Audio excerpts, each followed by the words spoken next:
gathered the manna.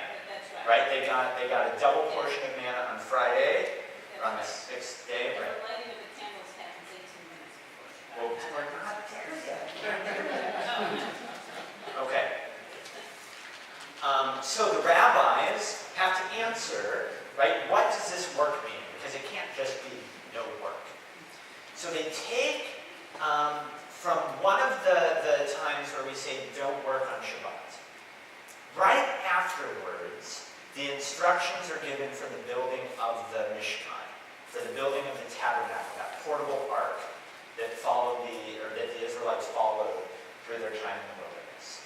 And what the rabbis say, well, is obviously, if it said don't work on Shabbat, and then it said these are the instructions for building the tabernacle, then what they meant is don't work on building the tabernacle on Shabbat. But that doesn't only apply when we're building a tabernacle. So we're going to come up with a list of acts of labor that went into the building of the tabernacle. The Mishkan is the Hebrew word. And they came up with 39 acts of labor. 39 avot melachot is the Hebrew word. You don't need to know that. But 39 acts of work that went into the building of the tabernacle.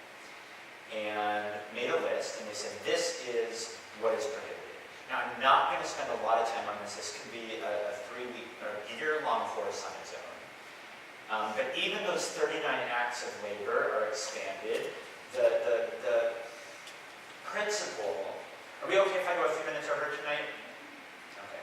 The principle in rabbinic law is we have a law, okay? But we don't know exactly what that law means. Like, don't work on Shabbat.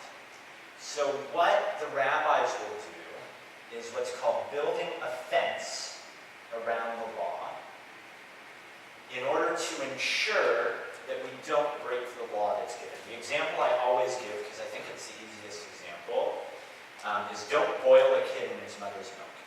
That's what we're given in the Bible. Don't boil a baby goat in its mother's milk. What is the law? Seems pretty simple. Don't slaughter a baby goat and then milk its mother and boil the baby goat in the mother's milk. Right? What has it become? Don't eat milk and meat together. Right? The joke is, it says it 3 times in the Bible, 3 times in the Torah, and nothing is superfluous in the Torah. So the rabbis ask, why does it say don't boil a kid in its mother's milk 3 times? Because God said to Moses, don't boil a kid in its mother's milk. And Moses said, you mean you don't want us to eat milk and meat together? God said, no, don't boil a kid in its mother's milk. And Moses said, oh, you mean you want us to wait 30 minutes after eating dairy before eating meat and wait 6 hours after eating meat before we eat dairy? God said, no, don't boil a kid in its mother's milk. Moses said, oh, so you want us to have one set of dishes for meat and another set of dishes for dairy? God said, Moses, do whatever you want. So the idea is when we don't fully know what's meant by law, right, we expand the breadth of that law just to make sure we're doing it right. Okay? So the rabbis give us these 39 acts of labor. If anyone really wants it, I can give you a copy of what all of them are. But they say it doesn't even stop there. Okay? That we have further principles that might be confused with one of those acts of labor. So some of them are agricultural, and I'm going to give you one example because that's all we have time for. Winnowing. Okay? Winnowing is the act of throwing wheat into the air in order to separate the one part of the wheat from the other. Okay? I am not a farmer. But you throw the wheat in the air. I think you hit it with the winnowing rod. No? You just throw it in the air? The wind blows the shaft.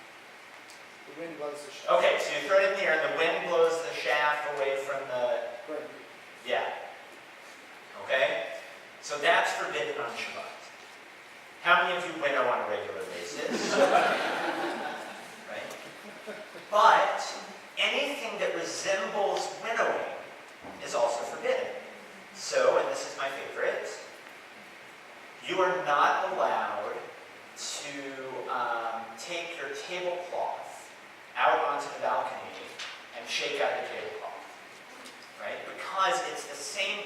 principle as winnowing. Okay? So, really the winnowing is already a fence, right? Because we don't really know what no work means. But those 39 acts of labor was one explanation. And then those further principles make it another fence. So we have layers of fences. There ends up being a lot of things that you can't do. And it becomes it can become very confusing. And I'm not criticizing it. I think it's a very beautiful thing. And it's definitely one way in which to observe Shabbat. As progressive Jews in the Reform movement, right, we're going to say that there are other ways to observe Shabbat. We're going to put a much bigger focus on the things we do and the things that we do differently than the things that we don't do. I would argue, and I would propose, that as liberal progressive Jews, we still can have things we don't do on Shabbat, right? But maybe we're going to focus ourselves in different places, okay? That's all I'm going to say right now about the things we don't do. But when we have more time at the end of the whole course, we're going to have some Ask the Rabbi times, and we can talk a little bit more about that.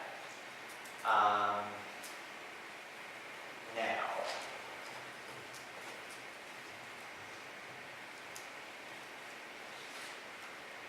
if I could get some help.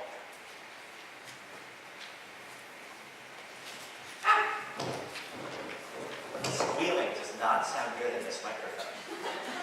Got it? Everyone.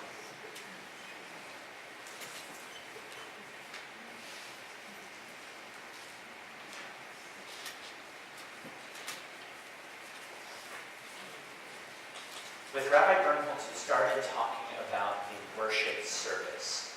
And the worship service is a very important part of really every day in Judaism, but definitely an important part of the Sabbath. I'm not going to talk about that at all, because we started it with Rabbi Bernholtz, so we'll continue it with Rabbi Bernholtz. What I'm going to talk about is the way in which we observe Shabbat at home. This is from a book which I love. It's called A Day Apart, Shabbat at Home. He has, you can't see the name got lost. It's Noam Zion, N-O-A-M-Z-I-O-N. His first book was a book for Passover, A Different Night. Those of you who've been to my home for Passover have used that Haggadah. And then what he did is he more or less made a Haggadah for Shabbat at home. Haggadah is the book that we use on Passover. I've given you very, very brief, I've really only given you the prayers. But what he does is for each prayer, for each custom that's done at home, he gives you a whole set of activities, conversations, alternative practices. It really does make celebrating Shabbat at home something fun, something interesting, something unique. So, he's a new guy. All right. So now we're going to look at the things that we do on Shabbat that we don't do the rest of the week, and we'll look at some of the things that we do differently. The first thing is lighting Shabbat candles. Now, where does it say in the Torah to light candles on Shabbat? No one? Really? Trick question, it doesn't. Okay? Yet, we read every Friday night, Baruch atah Adonai Eloheinu melech haolam, asher kinshanu b'mitzvotah v'tzivanu, lahadlik ner shel Shabbat. Everyone see where I am? And in this book, just like in our prayer book, you have the transliteration, the Hebrew words and English letters, the Hebrew and the translation. On the left of the page, the translation, Blessed are you, Adonai, our God, ruler of the universe, who has sanctified us by commanding us to light the Shabbat candles. by commanding us to light the Shabbat candles. Where does God tell us to light Shabbat candles? Nowhere. Nowhere. Right now, this is more of that rabbinic logic that I was telling you about.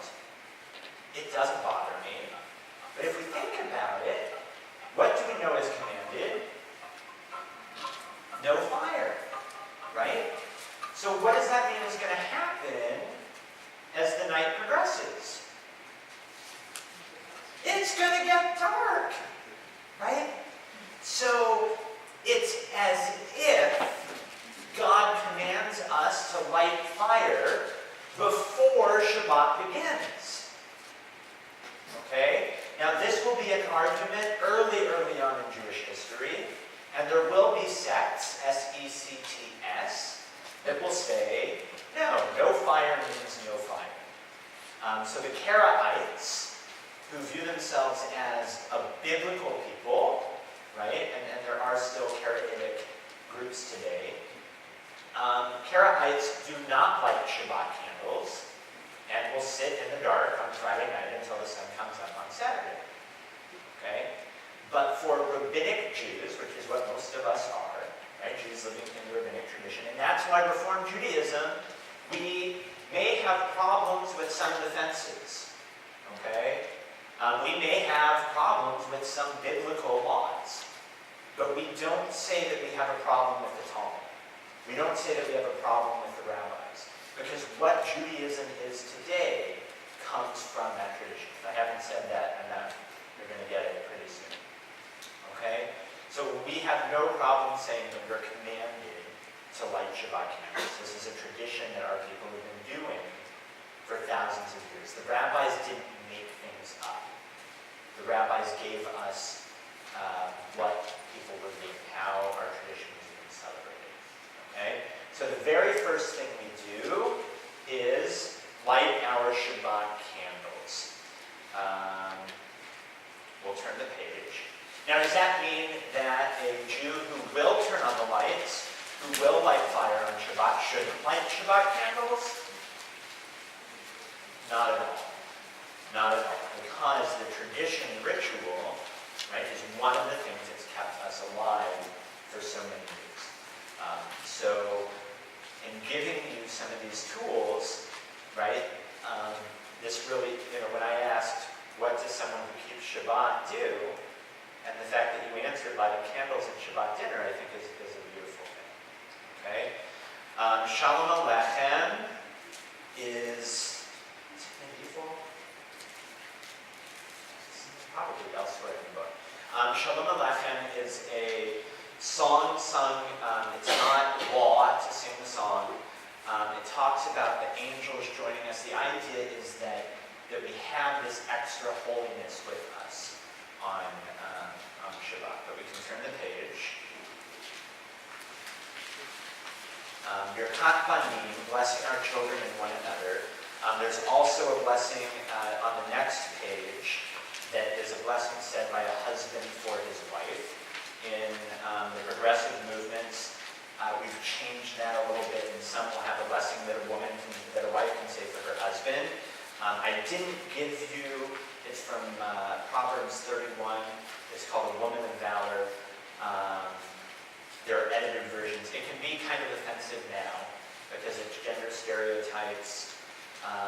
It's something that I think it explains it if you read section 2. We're not going to focus too much on it.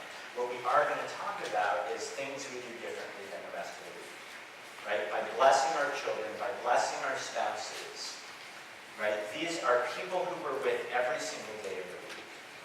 But on Shabbat, maybe we do it all week long.